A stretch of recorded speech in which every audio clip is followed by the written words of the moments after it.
puffed Thomas.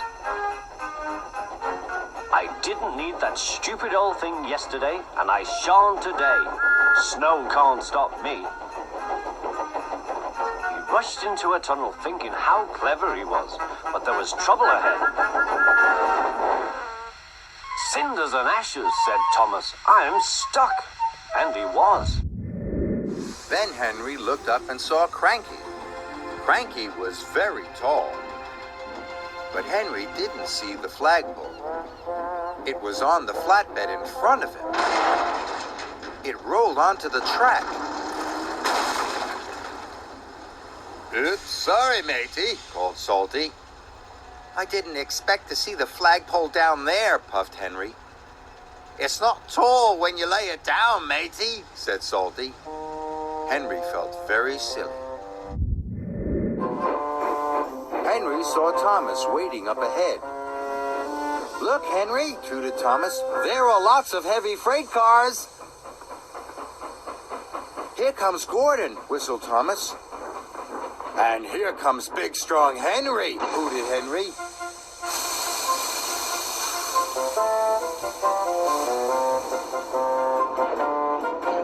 Then there was trouble. The freight cars were very heavy. Once Henry had started them rolling, they wouldn't stop. "Help!" cried Henry.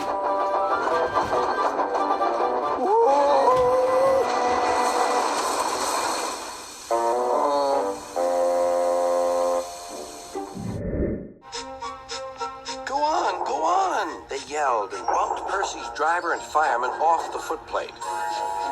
"Ow!" said Percy, sliding past the board. Percy was frantic. "That's enough!"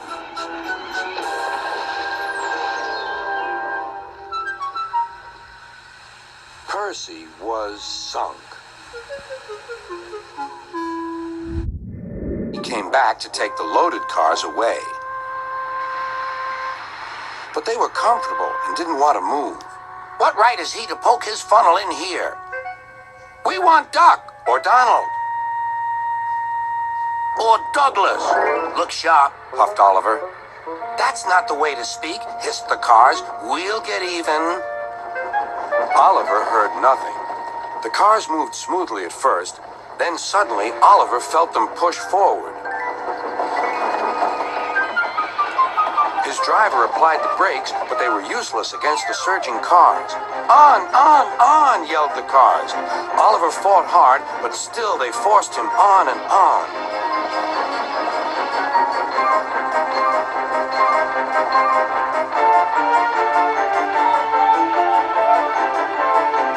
At last, the cars grew tired. "I'm winning," gasped Oliver, but it was too late.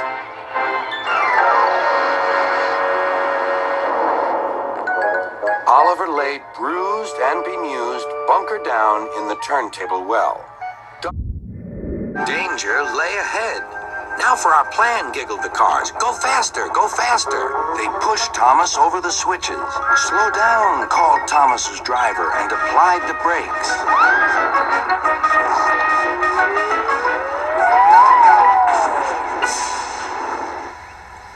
Poor Thomas stood dazed and surprised in a muddy pond as a toad eyed him suspiciously.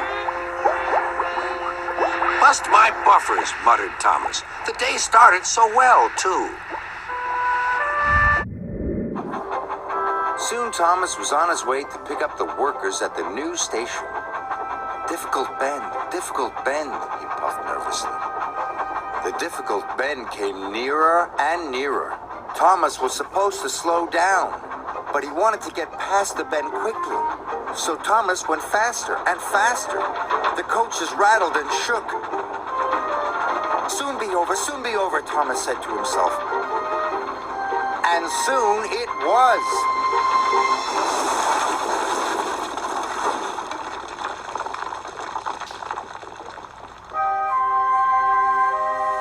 Luckily, no one was hurt. But Thomas felt sadder than ever. Weasel, thinking he could get away with his bad behavior, was ruder than ever. Next day, he was shunting freight cars full of china clay. He banged the cars hard into the buffers, but the buffers weren't secure. The silly cars were sunk. Sir Topham had heard the news. The cars were hoisted safely from the sea, but the clay was lost. Finish first, James puffed happily. He started to go faster, and faster, and faster. But he didn't know how very icy the tracks were. His wheels started to slip and slide. "Oh my!" cried James, and he applied his brakes as hard as he could. Whoa!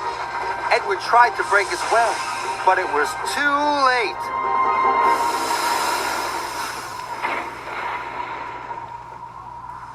"Bust my buffers!" cried James. "Oh dear," wheezed Edward. Sir Topham had arrived on Salt. He was very cross.